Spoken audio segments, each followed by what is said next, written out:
কুষ্টিয়ার দৌলতপুরে এক এইচএসসি পরীক্ষার্থীর ভবিষ্যৎ নষ্ট করার উদ্দেশ্যে তার প্রবেশপত্র, মার্কশিট সহ গুরুত্বপূর্ণ সনদপত্র চুরির ঘটনা ঘটেছে। দৌলতপুর থানাধীন ফিলিপনগর ইউনিয়নের শান্তিনগর গ্রামে এই ঘটনা ঘটে। অভিযোগ সূত্রে জানা যায়, মোসাম্মদ ফারজানা আক্তার সাথী নামের ওই পরীক্ষার্থীর পিতা মোহাম্মদ ফজলু হকের বসতবাড়ির শয়নকক্ষে গত ৮ জুলাই ২০২৬ খ্রিস্টাব্দ রাত আনুমানিক ১২টা থেকে ভোর ৫টার মধ্যে অজ্ঞাত দুষ্কৃতকারীরা অনধিকার প্রবেশ করে। তারা শয়নকক্ষের তালা ভেঙে ভেতরে ঢোকে এবং জিনিসপত্র এলোমেলো করে ফারজানার আসন্ন এইচএসসি পরীক্ষার প্রবেশপত্র, পিএসসি এবং জেএসসি মার্কশিট ও প্রবেশপত্র, এসএসসি মার্কশিট, এসএসসি সনদপত্র এবং জন্ম নিবন্ধনের মূল কপি চুরি করে নিয়ে।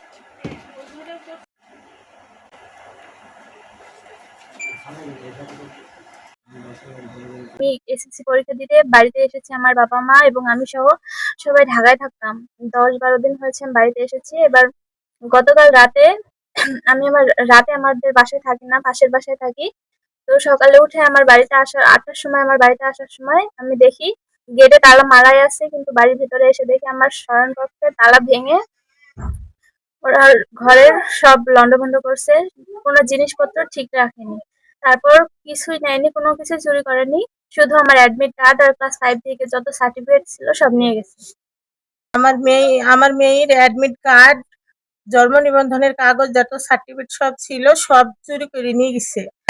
সকালবেলায় আমার ঘুম থেকে উঠছিলামই না, ডাইকি তুলি দিছে। তোলার পরে ওরা বিয়েটা দিয়ে দিছে। ওইখানে দেওয়ার পরে আমার মেয়ের সাথে কোনো সম্পর্ক রাখে না ওই ছেলে, ওর ওই বউর সঙ্গে সম্পর্ক রাখে। কারণ আমি তো এখানে বসবাস করবো, আমার তো ছেলে নাই। ওই যে যার সঙ্গে বিয়ে হয়েছিল তার বড় চাচার ছেলের সঙ্গে আমার বড় মেয়ের বিয়ের কথা বলছিল এর আগে, কিন্তু আমরা সেটা দিই নাই, যে আমার মেয়ে করে নাই, অন্য জায়গায় বিয়ে দিছিলাম।